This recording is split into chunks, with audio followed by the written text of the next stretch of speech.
Alright, we're back. And we are going to log into this OpenVMS system. It's an alpha cluster, as seen in my previous videos. So we'll just hit enter here on the terminal keyboard, and we get a username prompt. We'll log in with the system account.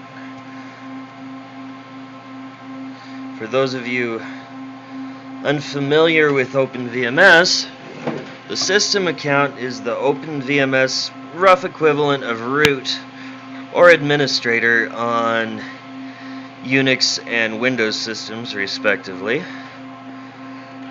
So it has pretty much everything you can do is available to you. Okay, we're logged in here. Now, at this point, I can do a DIR and show there's a bunch of files.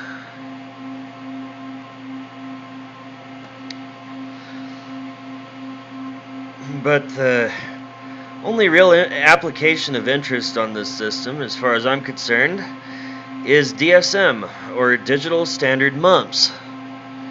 It's a Mumps programming language implementation. It was bought out by InterSystems.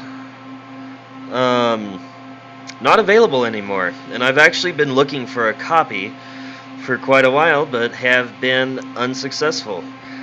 But this machine already had it on it when I got it, so we'll start it up. DSM/manager. Okay, now we are at the DSM prompt. It's DSM 7.2 for OpenVMS AXP. And I'll just execute a quick little mumps command here.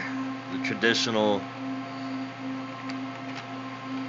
hello world.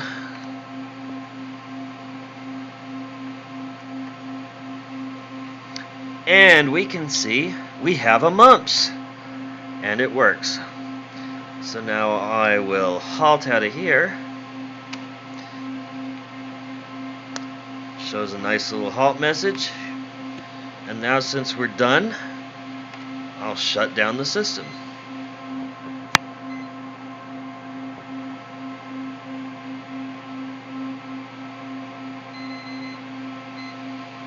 Bunch of opcom messages, I guess.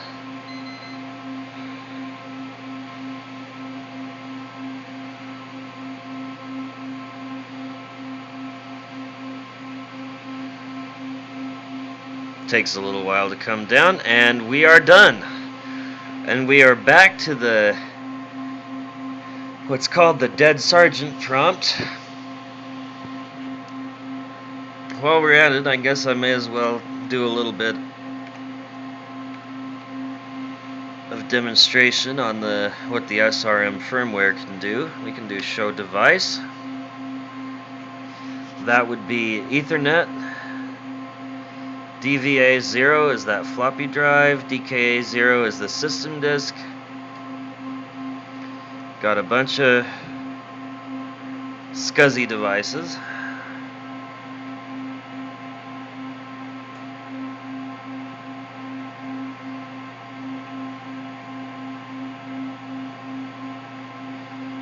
It's interesting, the halt instruction shows you the program counter. Very useful if you're doing some systems programming, I suppose. Although I must say I would prefer to do systems programming on a VAX than an Alpha, but when in Rome. And the Alpha is nice. I am very happy with it.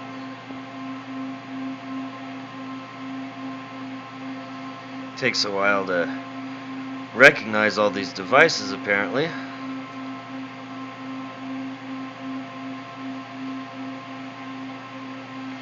There are quite a few.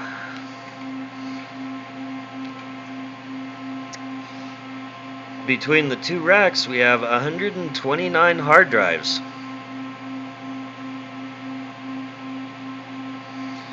But only a few of them are accessible to each machine unless I manage to bring the full cluster up. Have not been successful at that so far. Don't get anything on the console of ISC7A2, ISC7A3, or ISC7A4.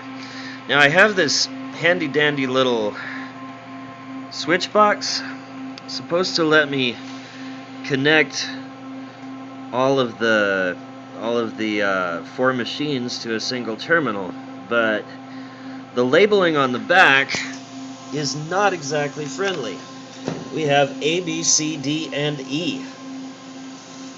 And so I really have no idea what's supposed to be plugged into what.